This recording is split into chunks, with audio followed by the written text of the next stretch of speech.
aí, Deus nos abençoe.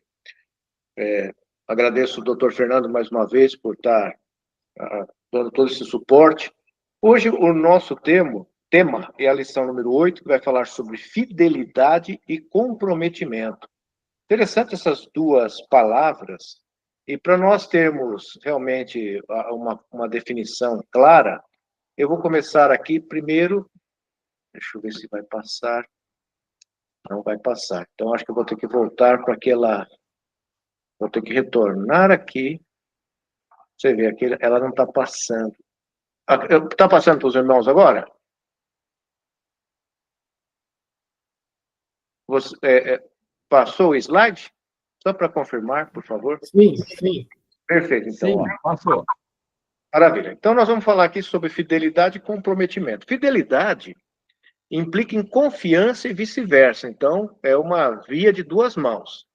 A fidelidade, vamos dizer assim, para Deus, de cima para baixo, e também essa fidelidade de baixo para cima.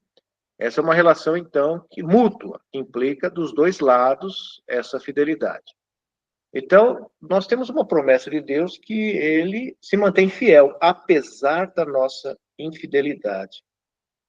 A fidelidade, então, perfeita é de Deus. A nossa realmente é sempre duvidosa.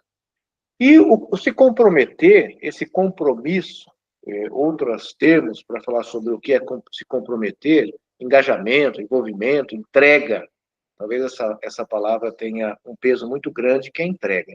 E para nós entendermos isso, vem aí a galinha propondo aí uma sociedade com o seu amigo porquinho, e ela diz lá: ei, porco, que nós deveríamos abrir um restaurante. Aí o porco meio desconfiado, não sei não, qual seria o nome desse nosso empreendimento? Aí vem a galinha: que tal pernil com ovos? Aí talvez o porco fala assim: tudo bem, uma coisa é se comprometer, outra coisa é só se envolver. Para que essa sociedade tenha sucesso, alguém tem que doar a vida, é o porco. A galinha é muito cômoda, ela só vai oferecer os ovos, mas vai continuar viva. Então, ele já pula fora: não, obrigado, eu estaria me comprometendo, enquanto você estaria apenas envolvido. Então, esse é um exemplo clássico para mostrar que quando você se compromete, a tua vida está disponibilizada, envolvida. E quem se envolve apenas oferece algo, assim, uma parte, não existe o todo. E Deus, se ele tivesse com vamos dizer, esse relacionamento, ele não espera apenas o envolvimento nosso. Ele também espera o comprometimento, que é algo que vai além desse envolvimento. Então, o porco está se comprometendo, enquanto a galinha estaria só envolvida. Isso é para ter apenas um esclarecimento dessas palavras iniciais e o peso delas o que está envolvendo essa parceria. E é interessante que quando Deus faz esse compacto lá com Israel, e isso, se nós formos pensar no tempo que isso foi feito, dos estudos de Juízes, nós estamos falando de 3.400 anos atrás, mas esse ciclo, ele continua sendo um ciclo real até hoje. Essa apostasia, dessa falta de comprometimento do ser humano, do nosso também, e muitas vezes talvez a gente caia para um nível inferior de comprometimento, vai apenas para um relacionamento, isso começa a criar um afastamento nosso, muitas vezes talvez de início muito tranquilo, talvez assim até imperceptível, o nosso afastamento de Deus, que vai gerando essa apostasia, esse afastar-se, o nosso comprometimento ele vai perdendo força, vai se tornando apenas um envolvimento, seja lá com a igreja, um envolvimento algumas vezes com os irmãos, e isso começa a trazer consequências para a nossa vida. Que essa palavra castigo dá a entender que Deus está punindo, e que, na verdade, nós é que estamos, vamos dizer assim, cavando esse buraco. Então, as consequências vêm. Aí a pessoa acorda, que era a característica do povo, existia o arrependimento, falou, nossa, que buraco que nós nos envolvemos, pede-se o socorro, Deus, naquela sempre generosidade, e por não continuar sempre fiel, ele dá a libertação, e esse povo passa a ter um tempo de paz, mas ao mesmo tempo, aquilo, o se acomodar, gera novamente esse afastamento. E é interessante que esse ciclo de Israel, que já foi inclusive apresentado em aulas anteriores, no caso aí, acho que foi o doutor Hélio apresentou também, o doutor Fernando, é interessante que esse ciclo, ele é um ciclo de piora. Esse ciclo, de vez ele se manteve, se ele se mantivesse pelo menos nivelado, pelo menos ele se manteve no mesmo local. Não, é uma espiral cada vez pior. Então, não há bom que não possa ser melhor, nem ruim que não possa piorar.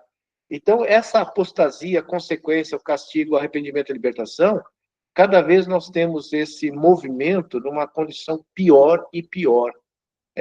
Na sequência de Juízes, nós temos lá um momento que estaria mais favorável esse contato desse povo com Deus, e quando chega em Sansão, que é o último juiz, a coisa já desandou e a coisa continua tem uma tendência de piorar.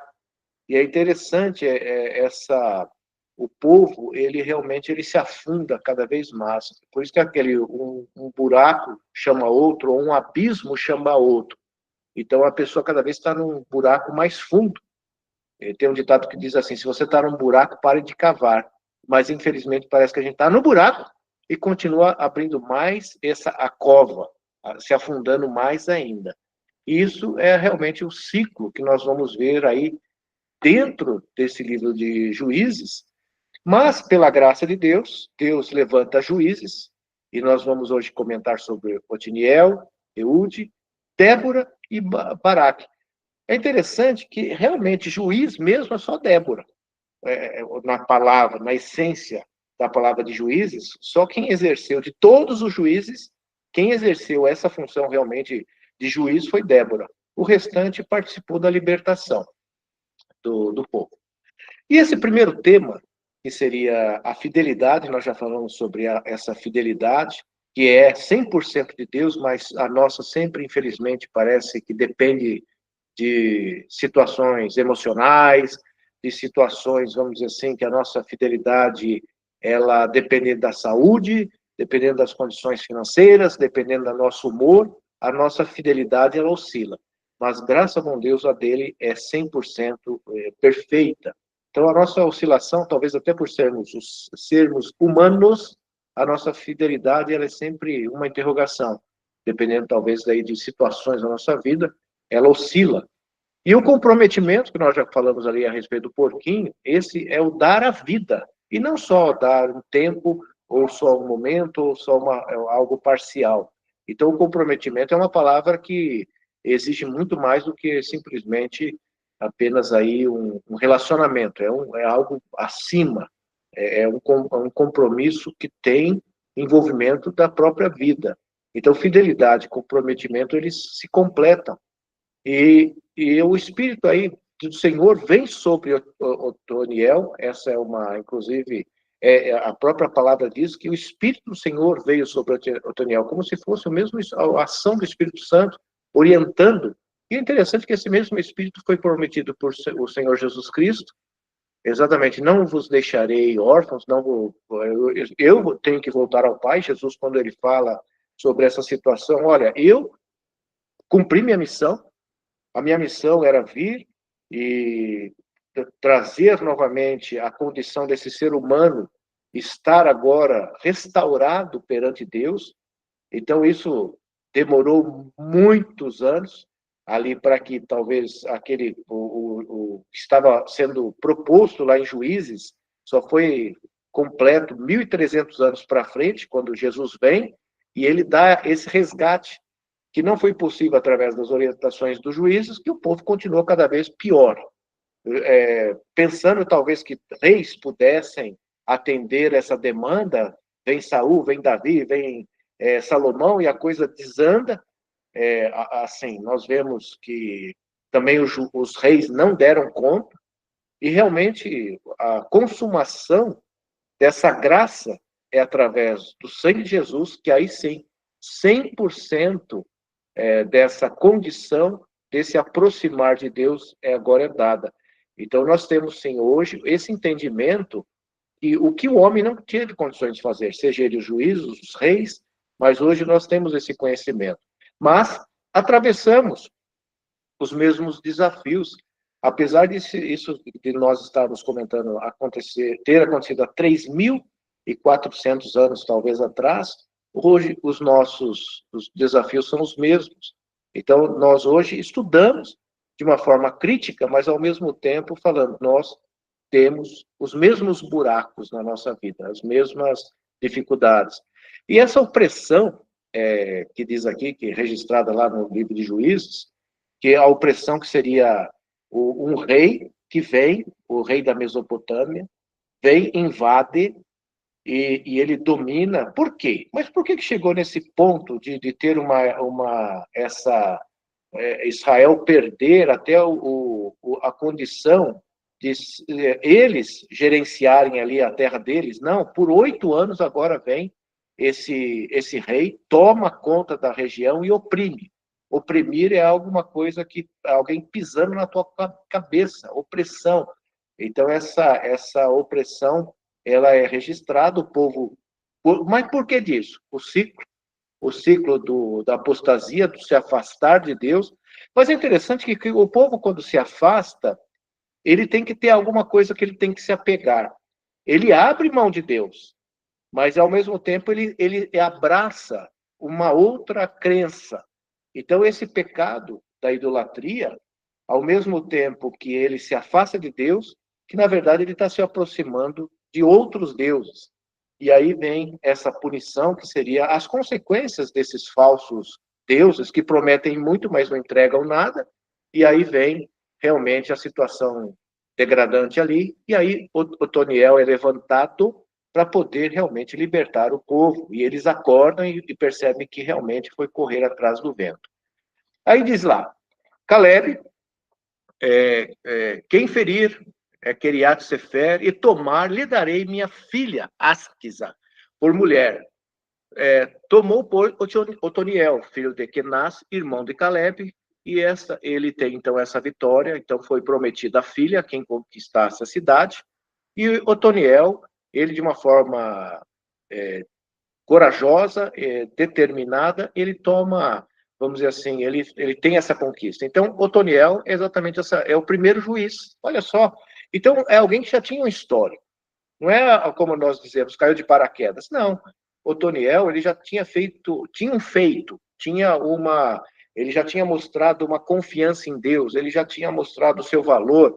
E então, quando Deus levanta Otoniel, não foi alguém assim desconhecido, foi alguém que já tinha um compromisso, olha só, um compromisso e fidelidade com Deus. Olha que bacana.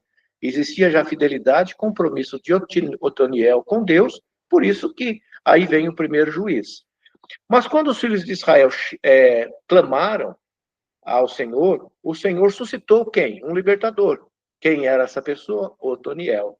Então nós vemos as razões porque Deus chama Otoniel para representá-lo.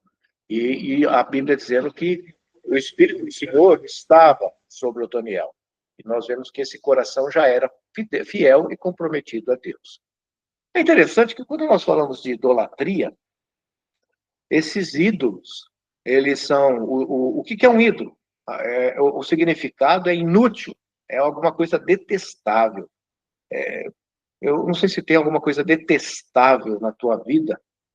É alguma coisa assim que você fala assim, isso é lixo, né? Alguma coisa detestável.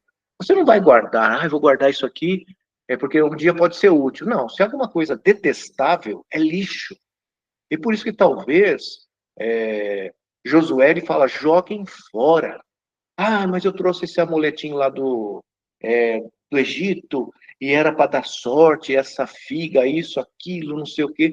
Então, José falou assim, não para de achar que tem alguns complementos na sua vida, além de Deus. Isso é inútil, isso é detestável, joga fora, é lixo. Então, isso é ídolo. Então, a Bíblia diz que Deus abomina a idolatria. E essa palavra também é muito pesada, abominar, abominar. Tanto é que o abominável homem das neves. Eu falei, nossa, deve ser um bicho muito feio, porque abominável. Essa palavra, então, ela tem um sentido que não é feio. É o feio homem das neves. Não, é abominável, é alguma coisa assim, horrenda. Então, para Deus, é horrendo a idolatria. E ele realmente, ele traz, assim, é, palavras que você não faça para ti, não é nem para ele, não caia nesse engodo da idolatria.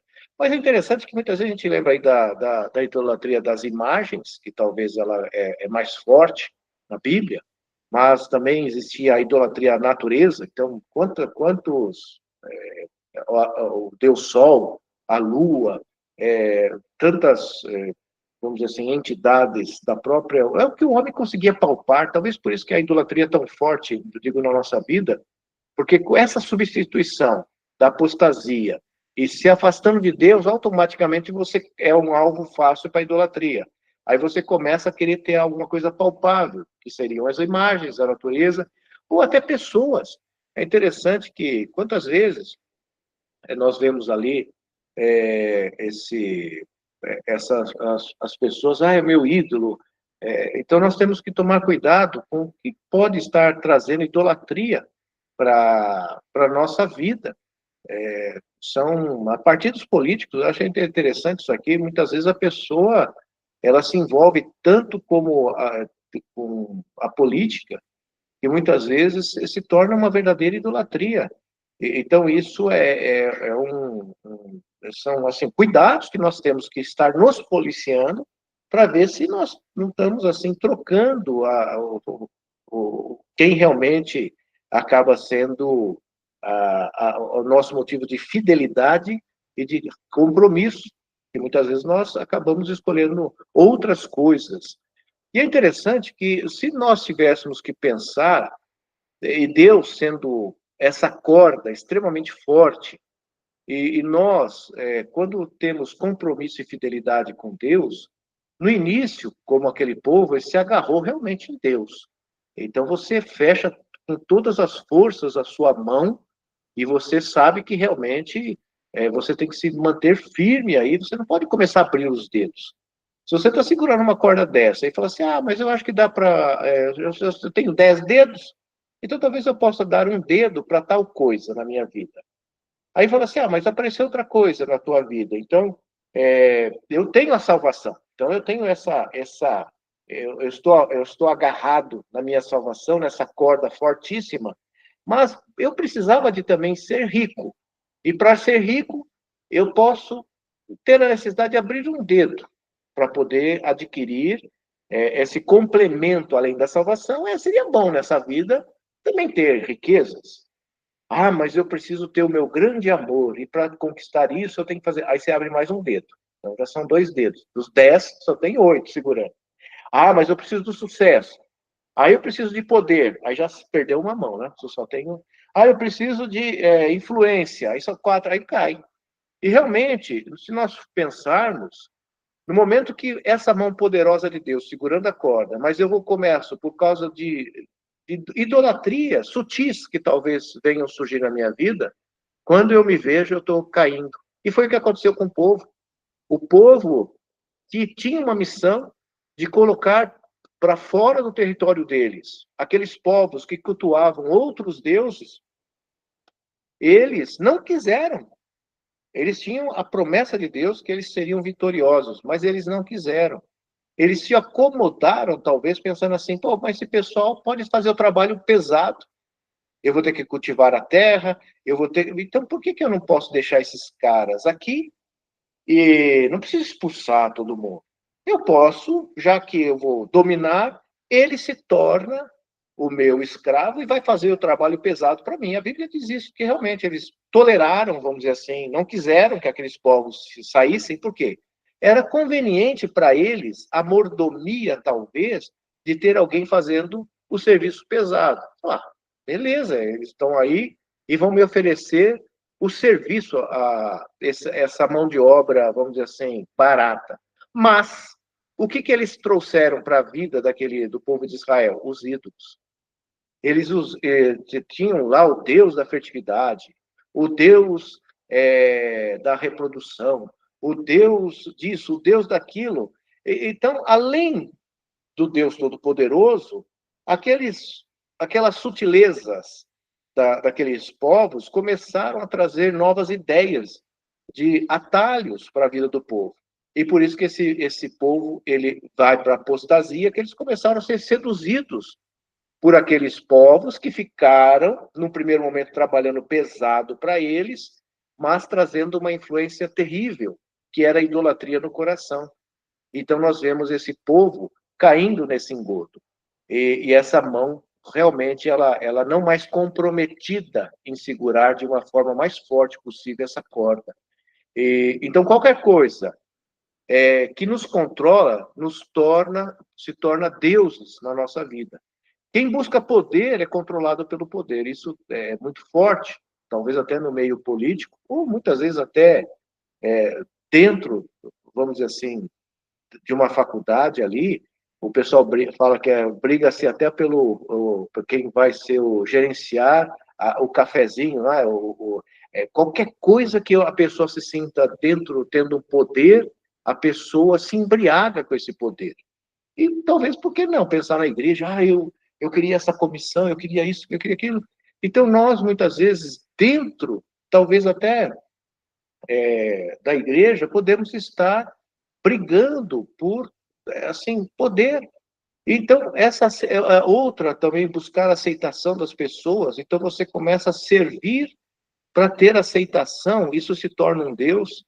E nós devemos ser controlados, sim, pelo Senhor. O Senhor deveria ser o controle total das nossas vidas. Então, quando nós trocamos essa referência, ou pelo poder dentro do nosso dia a dia, que pode ser durante a semana dentro do nosso trabalho, ou no meio político, seja lá onde for, ou dentro da própria igreja, nós temos que tomar cuidado com o que nos embriaga, realmente, qual o nosso compromisso. Porque quando for o compromisso com Deus, é o que Jesus diz, senta lá no fundo. Você não precisa querer ser o primeiro lá. Não queira você aplausos, não queira você reconhecimento do homem. Então, quando nós trocamos a referência, esse comprometimento ele começa a ser corroído pelos nossos próprios sentimentos, nós perdemos realmente esse 100% da nossa referência a Deus, e idolatrias começam a entrar na nossa vida, que uma delas estaria aí. O ídolo sendo poder, o ídolo sendo a aceitação do homem. Então, realmente, outras coisas começam a nos criar esses fascínios. E é também interessante essa observação aqui, que diz assim: foi um tempo em que os israelitas tinham que escolher diariamente o quê? A seguir a Deus. Por quê?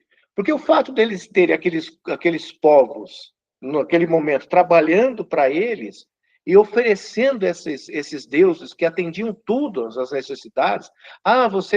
Você tem problema de fertilidade? Nós temos o Deus da fertilidade.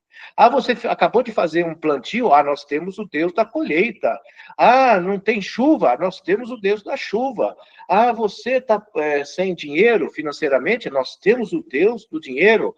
Aí falou assim, gente, perfeito. Então eu mantenho o Deus Todo-Poderoso e tenho um monte de outros deuses completando todas as áreas da minha vida. Então para eles, se tornou uma luta diária. Por isso que a Bíblia diz lá que seriam espinhos na vida deles se eles não se afastassem daqueles povos. E não afastassem aqueles povos da vida deles ao ponto de nem ter casamentos com esses povos. E nós vemos que o povo fez exatamente o contrário. Foi lá, recebeu mulheres de outros povos e deu as filhas para os outros, nesses acordos. E é claro que a pessoa que vem desse outro povo, ela não vinha só ela vinha e trazia os seus ídolos. Então, encharcava a vida, a comunidade ali deles com aqueles ídolos, e aquilo era muito sedutor. Então, realmente se tornou uma escolha diária seguir a Deus e seguir as preferências e as tendências da época. E hoje nós temos a mesma situação. Hoje nós temos o mundo dizendo que você merece. Você merece. Você merece um celular novo, você merece uma bolsa nova, você merece um sapato novo, você merece uma casa nova, você merece isso, aquilo. Então, nós hoje temos aí as preferências. Não pode ser qualquer um, tem que ser tal marca, porque essa marca é que vai te deixar bonitão ou bacana no pedaço. Então, nós somos reféns. Essas são as nossas idolatrias. Muitas vezes é o nosso carro, é a, a nossa, a nossa casa, ou esse é o amor da minha vida. Se eu perder esse amor, eu perdi tudo. Eu não consigo viver sem essa pessoa. Beira idolatria, essa fala.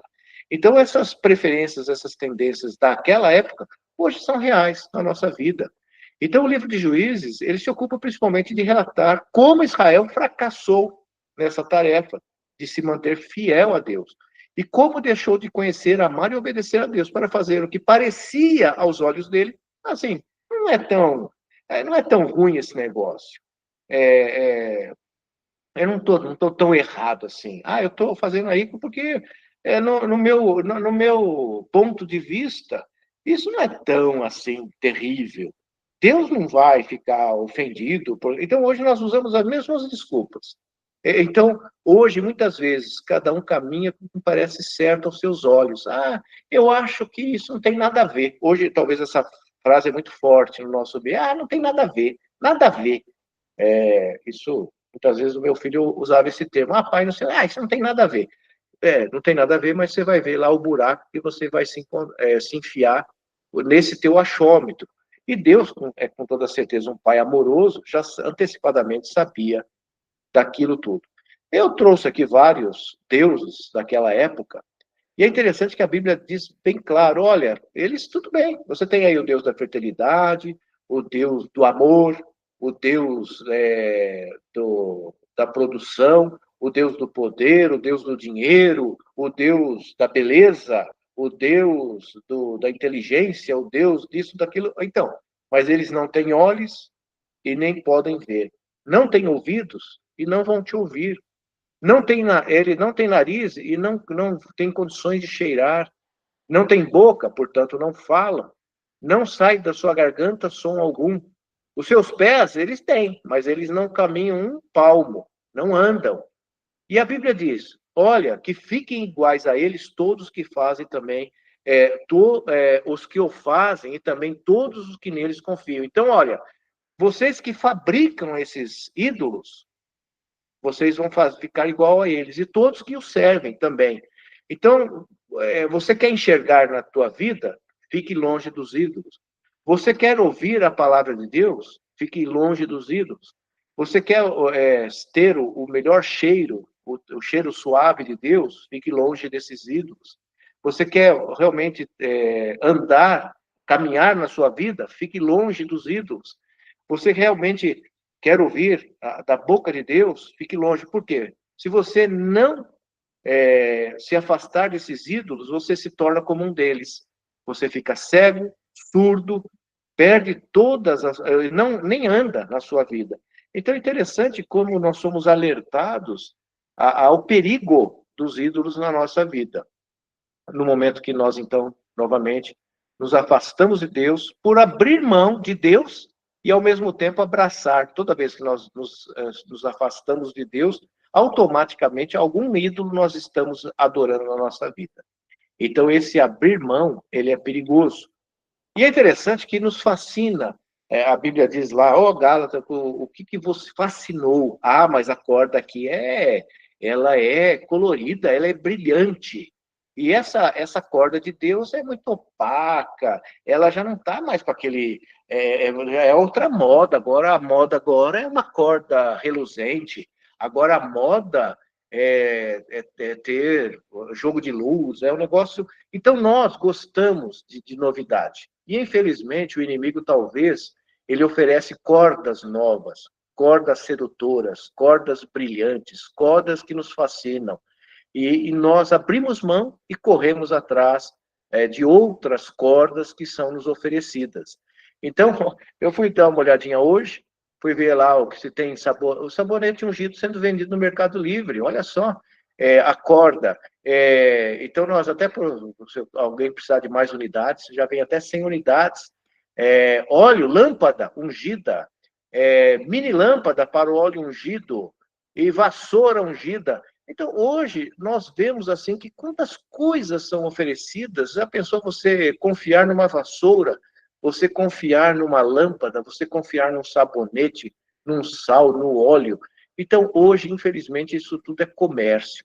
E a Bíblia diz, de graça recebeis, de graça dar. Toda vez que alguém pôr preço em alguma coisa de Deus, já é comércio e é negócio. Então, infelizmente, o homem gosta disso. O homem, porque esses deuses que muitas vezes não estão tão longe, e aí, infelizmente, muitas vezes dentro da própria igreja evangélica, nós vemos essas situações tristes, em que muitas vezes os povos que vieram ali conquistar Israel, muitas vezes eram de longe, mas quando chega Débora e Baraque, era do lado. Então, muitas vezes nós temos influências externas, que talvez, isso é moda nos Estados Unidos, isso é moda na Europa.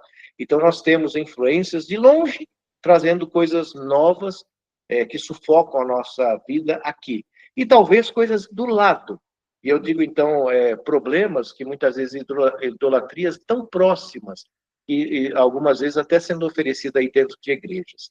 Então, que perigo que é isso, quando a nossa vida ela é preenchida por algo mais que não só o sangue de Jesus. Então, de graça recebestes, de graça dai. Então, hoje, infelizmente, nós vemos o comércio, muitas vezes, tão forte e sendo aí utilizado dentro das próprias igrejas evangélicas. Então, essa falta ou a perda da fidelidade e do compromisso, nós vemos hoje realmente acontecendo. E Eude, novamente, é levantado um novo juízo. Por quê?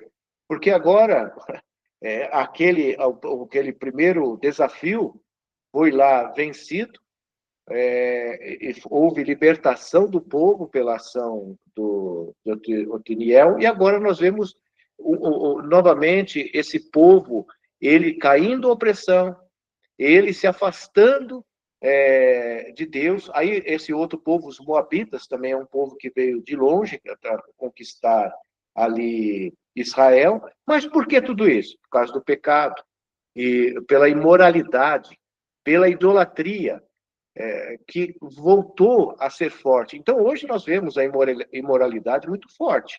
Hoje, você abre o teu celular, qualquer coisa que você digite numa busca, aquilo lá vem com uma força muito grande. Essa imoralidade hoje está na tua mão. No teu celular, dependendo da busca que você faz no Google, vem imoralidades, vem as idolatrias, você merece. Aí você começa assim, nossa, eu mereço. Eu tenho, caso de algumas coisas, eu preciso comprar. Se eu tiver isso, eu vou ser feliz. Então, a sua fidelidade, a sua felicidade não é mais baseada no que Deus te oferece, mas a tua felicidade passa a ser no momento que você tiver tal coisa abraçada na sua vida. Então, essa imoralidade, essa idolatria, hoje é real na nossa vida. E é claro que vem a consequência na vida, e agora é interessante que se foram 8 anos oprimidos lá no primeiro momento, olha o buraco maior, 18 anos. Aumentou o buraco, hein? Nós tivemos, se os irmãos lembram, nós tínhamos 8 anos de opressão naquele primeiro momento. Então, aqui, olha, 8 anos que essa mão pesada ficou sobre eles por culpa deles. Eles abriram mão da corda. Então, foram 8 anos. E o Otiniel vem e liberta eles dessa opressão. E nós vemos aqui na sequência que no momento que eles novamente voltam a abrir mão dessa corda, abraçam outras formas de ter essa felicidade, esse sucesso, agora o buraco se tornou maior. Eles continuaram abrindo mais ainda. E agora são 18 anos. Aí, novamente, pela graça, é levantado Eude, e aí, novamente, esse povo que pede, clama a Deus pelo libertador, e é enviado. Mas, tudo por quê? Porque o ciclo novamente rodou. A apostasia, de se afastar de Deus, vem as consequências desses falsos deuses que prometeram tanto, não prometeu lá ser rico, ter o amor da sua vida, o sucesso, o poder, a influência, perdeu tudo. Vem ao arrependimento por ver que o investimento foi no nada, compraram, vamos dizer assim, vento, nada daquilo, vamos dizer assim, era o bilhete premiado. Até hoje, muitas vezes a pessoa abre a mão de toda a aposentadoria para comprar o tal bilhete premiado e cai nesse engodo, que é exatamente, perde-se tudo, arrepende-se, aí vem a libertação. Então, nós vemos que esse ciclo, ele continua sendo o mesmo ciclo. E é interessante que esse novo personagem, que é Eude, ele usa uma estratégia que dá curiosidade. Eu achei interessante quando ele fala assim, olha, eu tenho uma coisa para te contar, mas só tem que ser entre nós, porque é um negócio tão... um negócio assim é bacana demais. Olha, a gente fala de uma quentinha, ó, tem uma quentinha para te contar, né? Uma fofoca aqui, mas tem que ser um negócio só nós. Aí eu acho que esse rei ele se tornou tão obcecado por esses segredos que ele caiu nessa conversa e ele mandou, não, então vamos ficar só nós, porque é uma coisa tão assim particular, tem que ser só eu e você. E nesse momento, Eude, ele que era canhoto, ele pega ali um punhal que ele tinha e ele acaba, vamos dizer assim, tirando a vida desse rei, que era o que oprimia o povo, e a quantidade de banha era tão grande nesse rei que a Bíblia diz que o punhal penetra, fica internamente alojado, a própria banha fecha ali vamos dizer assim, escondeu o punhal, e ele sai tranquilaço. Eude sai ali como tivesse contado alguma coisa para o rei, e o pessoal, ninguém nem percebeu que tinha acontecido algo trágico ali dentro, e a hora que o pessoal fala assim, ele deve estar tomando um cochilo, né? Que ele deve sempre, depois desse momento, ele tira o cochilo dele, só que o cochilo ficou tão longo que quando eles foram ver, eles perceberam que ali o rei tinha sido morto. E aí Eude junta o povo e vem e liberta o povo dessa opressão. Então é uma forma diferente de ação, a astúcia de um homem, uma forma do outro lado, o perigo desse cochicho nos ouvidos. Então, cuidado muitas vezes que não seja curioso, né, demais para o mal. Esse rei, ele caiu nessa forma, mas nós muitas vezes caímos nessa conversa. Gente, eu nem tenho uma coisa nova, tenho um lugar novo, tenho uma forma nova de se achegar a Deus, tenho um poder novo, tenho uma unção nova. Então a gente vai seduzido por essas falácias que muitas vezes tiram a nossa própria vida. Então, cuidado com isso. Hoje também, infelizmente, essas artimanhas, elas são usadas contra nós também. Essa muita curiosidade por coisas novas que são oferecidas, novos brilhos, novas formas de culto, se alguém trouxer algo novo, a própria Bíblia diz que seja acrescentado, retirado, é anátema, maldito. Então, cuidado com essas curiosidades dentro também do nosso meio da palavra. E aqui, eu acredito que desses personagens, Débora e Baraque, ele tem um brilho diferente, porque aí entra essa personagem, Débora, essa sim, uma juíza. E ela tinha história antes aqui de ser chamada para essa batalha, que ela vai e participa. Baraque, ele, de uma certa maneira, ele pede essa presença de Débora. Nós não sabemos se foi por falta de fé, se foi um reforço, por alguma razão, ou talvez até por humildade de Baraque, falar assim, não, eu reconheço assim, a sua pessoa, eu preciso também da sua presença, porque isso reforça, já que você está dizendo que a vitória é nossa, nos acompanhe, vai ser uma honra tê-la com a gente, e ela caminha 80 quilômetros até a batalha, onde aconteceria ali aquela batalha, e Baraque, então, faz esse convite, esse apelo, inclusive, porque ele falou, se você não for, eu não vou, não. Então, nesse momento, a gente não sabe se é alguma coisa que seria realmente da parte dele uma fragilidade. Eu só sei que ela realmente fala, não, tá bom, eu vou, só que você perdeu. Você perdeu, talvez, aí o direito de ter sobre o teu nome essa vitória.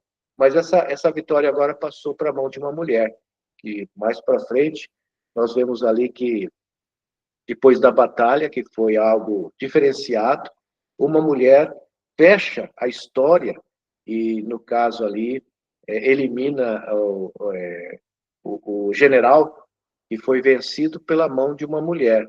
Então, Débora, ela profetiza isso, falou assim, tudo bem, eu vou te acompanhar, não havia essa necessidade, mas você vai perder aí algo que poderia estar na tua mão, mas você abriu mão, talvez pela tua insegurança, aí por isso que alguns julgam, talvez foi até a insegurança dele que ele acabou perdendo esse privilégio. Mas observe que de 18 anos, agora nós temos 20 anos. O buraco está cada vez maior. 8 para 18, 18 para 20.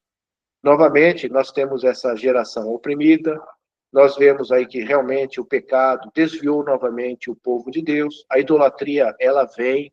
Então, observem, de geração em geração, nós temos esse ciclo que, infelizmente, novamente, o povo, como a memória do povo é fraca, como a nossa memória é fraca, e como esse ciclo se repete, o se afastar de Deus, essas consequências, por quê? Porque eu começo a acreditar no conto da sereia, eu começo a acreditar em promessas que não trazem nada na minha vida. Aí eu me arrependo, peço misericórdia a Deus, e Deus sempre com as mãos estendidas, dando essa libertação. E esse povo, novamente, essa roda girando, só que, infelizmente, cada vez mais profunda, essa roda cada vez mais descendo e a situação cada vez se piorando mais. Para nós, algumas lições. A fé, atrelada à coragem ali de Débora, porque ela não só profere aquela vitória, mas ela também vai. Ela fala, não, eu estou junto. Se é necessário estar junto, não precisaria estar, mas se eu preciso estar, tudo bem. Só que essa minha presença, ela vai te custar, na verdade, a vitória não vai ser completa mais na tua mão, porque você não acreditou, na verdade, no que eu estava falando para você. Por isso que quando o povo ele é orientado a conquistar a terra, que eles teriam total condição de expulsar todos aqueles povos e dominar por completo, eles começam a questionar, será que eu dou conta? Judá lá, será que eu dou conta sozinho? Ah, não, vou chamar Simeão, porque ajuda, né? Sempre uma ajuda bem-vinda. Então, nós parece que queremos sempre dar uma ajudinha para Deus. E aqui, no caso, a palavra já era dada. Ah, mas se Débora estiver com a gente, parece que a gente ganha força. Então, essas inseguranças, muitas vezes, acabam complicando a nossa vida. Então, Jabim, que era o rei, e ele envia para lutar ali contra Débora, e também nessa peleja, vem esse grande general Cícera, e é interessante que eles confiavam em quê? Em carros e em cavalos. A Bíblia diz que eles tinham 900 carros de ferro, que era ali um poderio bélico na época. Hoje nós vamos assim, essa nação tem drones, essa nação tem um míssil hiper de velocidade, né? De velocidade hipersônico. Interessante, hoje tem até uns nomes diferentes. Olha, um míssil hipersônico. Então, hoje seria isso. Cícera, ele teria o que tinha de melhor de recursos de exército ali nas mãos. Ele tinha esses carros de guerra. E isso balançou com toda certeza, vamos dizer assim, essa segurança, no caso aqui que nós vemos de Baraque, e Baraque falando assim, e aí, será que eu dou conta? E é interessante que Deus deu até um número, falou, ó, você vai lá, você vai chamar 10 mil homens para ir com você. E a Bíblia diz que tinham 40 mil, e esses 10 mil foram voluntários. É interessante isso. O pastor já falou da regra de um quarto, né, que muitas vezes você teria a força da igreja em 100%, mas voluntários você só tem um quarto. E onde estão os outros? Por que os outros acabaram não indo junto? E Deus já sabia que apenas 10 mil estariam se voluntariando e indo lá acreditar nessa peleja de Baraque e Débora. E Baraque também um pouquinho receoso, né? Falando, não, vamos com a gente lá. E Débora corajosamente foi junto. E é interessante que eles ficaram no alto de um monte, e Cícera chega com esse exército, com esse poderio bélico, aí vem algo tremendo da mão de Deus, que é uma chuva torrencial, e aqueles carros que eram o diferencial, agora com chuva, lama, e a Bíblia diz que houve até um tremor ali, que quando no cântico de Débora fala sobre um terremoto, alguma coisa assim, dá a entender que esse chacoalhejo com água, essa terra deve ter ficado uma lama tremenda, e esses carros que eram o diferencial se tornaram sem sentido, porque eles afundaram naquela lama, e aqueles soldados que talvez muito bem armados e muito bem, vamos dizer assim, protegidos também com aquelas couraças, talvez, aquilo também pesou, afundou tudo. Afundou os carros e provavelmente aqueles soldados ficaram atolados. Por isso que quando acontece essa peleja, quando Israel desce para pelejar, já estava resolvido. Os carros de guerra já estavam atolados. Aqueles soldados já estavam numa situação de total estavam vulneráveis, por isso que eles correm, eles fogem, e o exército de Israel vai atrás. Cícera, realmente ele vê que o negócio azedou, ele foge, a Bíblia diz que ele deixa também o carro dele, a carruagem dele, ele tinha também, até a carruagem dele também ficou, vamos dizer assim, inutilizada. Esse grande general foge e ele se esconde numa tenda, e ali uma outra mulher entra em cena, e como ela tinha, vamos dizer assim, habilidades de montar e desmontar tendas, ele pede socorro ali, que ela esconda ela nessa tenda. Ela, de uma forma, vamos dizer assim, inteligente, fala, não, claro, vamos, se você quer se esconder, ó, você pode ir, ó, debaixo do tapetinho ali, fica bacana, para você estar bem escondidinho. E nesse momento, imagina o que ele correu para fugir desse exército, ele pede água, o que ele pede, me dá, eu estou com muita sede. E ela oferece ali provavelmente um leite ou uma coalhada, talvez quentinha, aquilo lá esquenta o estômago dele, dá um soninho, e a Bíblia diz que fala que não foi soninho, não, foi um sono muito profundo. Nesse momento, essa mulher vai lá e acaba com o que ela tinha na mão, que eram os martelos que usavam para fazer as tendas ficarem fixas no chão com estacas. Ela usa uma estaca que é usada exatamente para segurar as tendas, e o martelo que era para poder deixar bem fixado, e ela acaba, vamos dizer assim, usando esse tipo de material para poder tirar a vida de Cícera. E a gente pensa assim, fala assim, mas por que ela, vamos dizer, teve esse tipo de ação? É por isso que a beleza de estudar a Bíblia.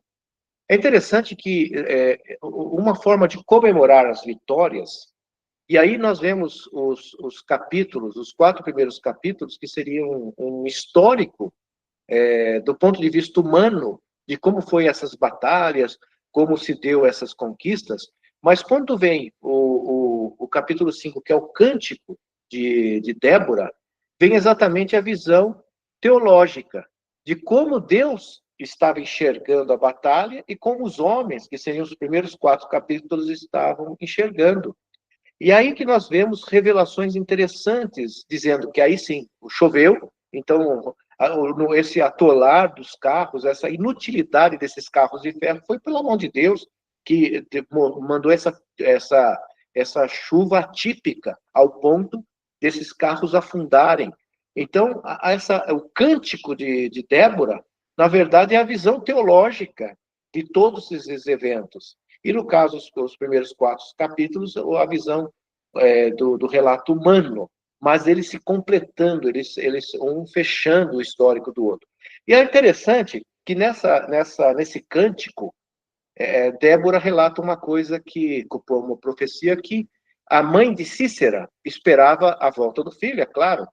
E é interessante que ela fala assim: meu filho agora está lá se distribuindo, um termo até pejorativo, distribuindo até a mulherada lá, porque eles dominaram, mataram todos os homens, que com toda certeza o meu filho, Cícera, o grande general, está até distribuindo as mulheres. Esse distribuir as mulheres é até um tom pejorativo, dizendo assim, estão distribuindo os órgãos genitais, era um sentido mais assim, de uso das mulheres, não a mulher em si, mas um uso dessa mulher. Isso era a visão, porque o grande conquistador, ele também tem direito a abusar, de usufruir dessas mulheres. Talvez por isso que ele foi morto desta forma, porque essa mulher que recebe ele na sua tenda sabia da fama dele e sabia que ele já tinha abusado de muitas mulheres. Então foi realmente uma punição da forma como eles agiam com as mulheres conquistadas. Então isso lá no Cântico de Débora é relatado isso. Então esse Cântico de Débora, que é o capítulo 5, esse é um registro do louvor e adoração teológico, mas mostrando como que era essa vitória segundo a visão de Deus, e a ele sim a honra e a glória. Não a honra e a glória para Baraque, nem para Débora, mas sim para Deus. E realmente nós vemos esse diferencial. Por isso que Juízes 5, que é o cântico de Débora, que nós vemos novamente a visão teológica, e a advertência, quando escolheram novos deuses, ou seja, abriram mão da corda verdadeira e começaram a se agarrar em cordas coloridas, a guerra chegou à sua porta. E não se viu só o escudo de lança entre os 40 mil de Israel. Interessante. Aí está o relato de onde estavam esses 40 mil, mas apenas os voluntários que foram 10 mil. Então, observem vocês que aqui talvez, onde estão os 40 mil? Porque sempre só 25% que abraça a causa. Então, muitas vezes a gente fala assim, quem que abraça a causa financeira da igreja? 100%? Infelizmente não. Quem abraça os trabalhos da igreja? 100%? Não. Quem abraça as responsabilidades pela igreja? Infelizmente, sempre voluntários e sempre em torno de um quarto. Então, o que foi a realidade lá, em Juízes 5, hoje é a realidade dentro da nossa igreja. Por isso que se nós somos desses 40 mil, não fazemos parte desses 10 mil, nós temos que pedir, Senhor, me dá um coração voluntário. Um coração que não está aqui para ganhar aplausos, não está aqui para ganhar glamoures, não estão aqui para ganhar elogios, mas simplesmente me faz ser um voluntário anônimo, se for necessário, mas que a honra e a glória seja para o teu santo nome, não para o meu, não a nós, mas ao Senhor. Então, realmente, é uma reflexão muito assim séria na nossa vida. E como que eu tenho sido? Feito parte desses 40 mil, dos 30 mil que não se ficaram, mas usufruíram da vitória. Eu sou parte desses 25% que realmente de um coração voluntário estou aqui colocando minha vida em risco, porque quem foi para a guerra realmente tinha ali uma séria chance de realmente de não voltar. Então, por isso que de aplaudir a ação desses 10 mil que, de uma forma voluntária, foram ali e atenderam o pedido de Baraque. Interessante que Deus já sabia que seriam 10 mil.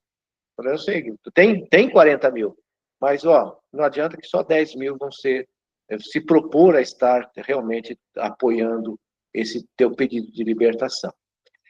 Para pensar e agir. O Espírito do Senhor é sobre você quando você precisa implementar ações e decisões importantes no seu dia a dia. Isso é uma realidade? É o Espírito do Senhor que te acompanha?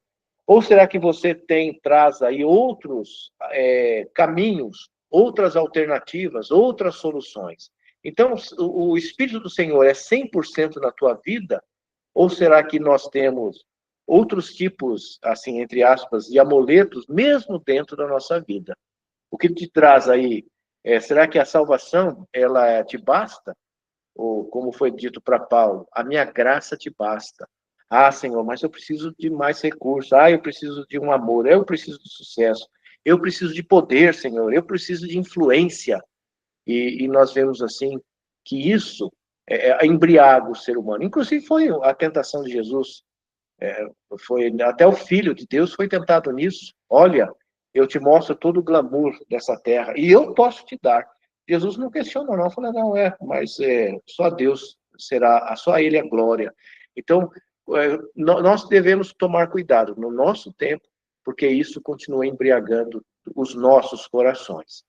A nossa coragem e a nossa abnegação não pode ser a ocasião para agirmos dissolutamente. Então, realmente, nós temos que tomar cuidado com as nossas escolhas e realmente, muitas vezes, ter coragem. Coragem como aqueles 10 mil que realmente, voluntariamente, foram. Não, mas se esses recursos para fazer tal coisa vai faltar na minha casa. E a Bíblia, o próprio Senhor Deus falou assim, olha, não vai faltar, inclusive vai sobrar. Essa é uma promessa tremenda. Trazei os dízimos à casa do Senhor e verás que realmente o devorador ele vai ser contido, você vai ter sabedoria em lidar com isso na sua vida. Então, é uma promessa, falar assim, olha, se você ficar com que confiar ou não acreditar, realmente fica difícil a ação de Deus na sua vida, porque você acaba se apegando em outras formas de trazer, vamos dizer assim, segurança na tua vida. E a Bíblia diz assim, ó, é coragem. Hoje, muitas vezes, você ter a coragem de deixar realmente abençoar o reino de uma forma a manter na sua vida o valor do dízimo, é coragem. Fala assim, não, Senhor, eu confio que 90% é suficiente para manter todas as minhas necessidades e não faltar nada, inclusive ter mais abundância do que eu tivesse o 100% na mão. Isso é confiar em Deus. No momento que você fala assim, olha, Senhor, eu vou confiar nessa tua palavra, eu vou começar a contribuir como só um quarto da igreja faz, porque 25% acredito eu que realmente é fiel nos dízimos e ofertas, mas se você fala assim, não, eu vou passar a confiar em Deus, e que 90% vai ser muito mais do que se eu retivesse o 100%. Isso é coragem. Isso realmente é confiar nessa mão poderosa de Deus. Inclusive, ainda bem que ele mesmo já prometeu isso, não sou eu que estou dizendo. Ele falou, veja se não vai realmente isso aflorar e abundar na sua vida. Que bênção que nós podemos ter já uma promessa antecipada de nós não termos nem receio disso na nossa vida. E a terceira, para agir e pensar, nosso serviço ao Senhor não depende de uma situação em particular. Ah, se eu tivesse aquele carro. Ah, se eu morasse naquela casa. Ah, se eu tivesse acontecido isso na minha vida. Ah, se eu fosse daquela profissão. Então, eu sei. O nosso serviço ao Senhor Deus não depende de outras situações. Débora servia a Deus antes mesmo de ser dada essa confiança nessa missão, dessa batalha. Ela já era juíza, tinha lá até, inclusive, o nome de uma palmeira, a palmeira de Débora, onde ela se assentava, era o escritório dela era debaixo de uma palmeira. Então, ela já tinha uma função, ela já servia a Deus antes desse momento libertador. Ela convivia com esses 18 anos de opressão. E é interessante quando vem a palavra que chegou o momento do povo ser liberto, e Baraque é procurado e dada essa missão, e ele, é claro, de uma certa maneira, oscila, pede que ela esteja presente ali na batalha, e ela era tão confiante em Deus, falou assim, não, eu vou sim. Ela poderia falar assim, Deus falou, mas é para você. Não, eu vou realmente estar ali com vocês nesse momento desafiante. Então, por isso que envolveu coragem da parte dela, e dessa missão, ela falou assim, não, Deus vai te dar. Só que você vai perder esse glamour na mão para que Cícera vai ser morto por uma outra pessoa. E, no caso, uma segunda mulher entrando na história.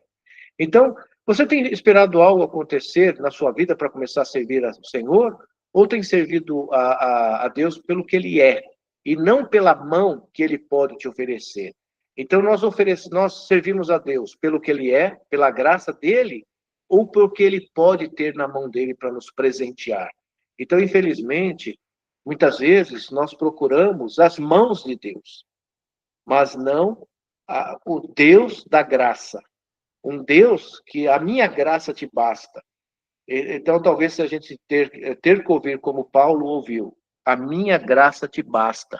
Ah, Senhor, mas eu preciso mais das tuas mãos, me dando, vamos dizer assim, prosperidade, me dando... E o pessoal vai atrás disso.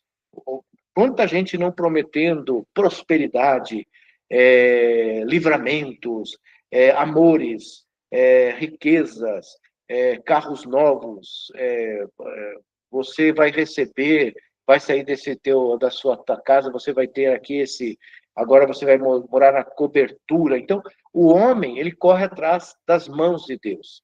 Mas, como Paulo para ele foi dito, a minha graça te basta. Então, para a gente falar, Senhor, nos ensine a servir o Senhor pelo que o Senhor é, pelo Deus que já nos deu a graça da salvação em Jesus Cristo. Então, hoje nós temos algo que passa por cima de tudo que esse mundo pode nos oferecer. Por mais que o mundo possa nos oferecer riquezas, amores, sucesso, poder, influências, fala, Senhor, a tua graça me basta. A tua graça me basta. Então, realmente, não querer servir a Deus pelas mãos, mas sim pelo ser, o ser todo-poderoso, o ser que já ofereceu para nós, novamente, o direito de nós sermos chamados hoje filhos de Deus, adotados, termos o direito, através do sangue de Jesus, da vida eterna. Isso deveria ser, já nos alegrar, ao ponto de já ser mais do que grato, ser mais do que agradecido a Deus. Então, porque realmente a sua graça me basta. E assim nós podemos hoje falar, Senhor, nos ajuda a mantermos a nossa fidelidade ao Senhor pela sua graça e não pelas suas mãos. Isso não significa que Deus não vai nos abençoar, mas não atrás da bênção das mãos que nós corremos, mas sim da graça de Deus, da pessoa dele, de ter dado para nós algo que era o de melhor para nós, que é a nossa vida eterna. Então, essa fidelidade de Deus, ela já foi mostrada até, inclusive, na vida de Jesus. E Deus amou o mundo de tal maneira que deu seu Filho único, para que todo aquele que nele crê não venha a morrer, mas tenha a vida eterna. Então, a fidelidade de Deus já foi derramada sobre nós. Mas, mesmo assim, por ser um Deus gracioso, ele continua, vamos dizer assim, sendo generoso com as suas mãos, mas não por esse motivo que deveria ser a nossa fidelidade. E o nosso comprometimento, como a daquele porquinho, ao ponto de estar assim, oferecendo como aqueles 10.000 a nossa vida, indo para a batalha, mas sabendo que Deus já está na frente, já está fazendo com aqueles carros de ferro atolarem. Então, a nossa parte é ser voluntário, não ser acomodado como os 30 mil, mas ser comprometido como aqueles 10 mil que saíram, inclusive até Débora, foi junto, sim. Então, o comprometimento faz você andar, faz você se movimentar, faz você sair da sua inércia. Então, se muitas vezes hoje, mesmo dentro da igreja, você não faz parte dos 25% que estão ali, vamos dizer assim, segurando todos os compromissos que uma igreja precisa, o trabalho que precisa ser feito, e muitas vezes muito acomodado, e muitas vezes não se dando ao luxo de nem ir na igreja, ficando hoje muitas vezes acomodado, se sentindo que não, aqui é online me basta. Então hoje talvez o nosso comprometimento, ele realmente, infelizmente, acaba sendo muito fraco. Então saia dessa situação de cômoda dos 70% ali, na verdade 75% dos que não se comprometem, mas venha para o time que realmente abraça e carrega o piano. E realmente isso, e veja os livramentos, porque eles perderam o ver a glória, o poder de Deus agindo ali e dando a vitória.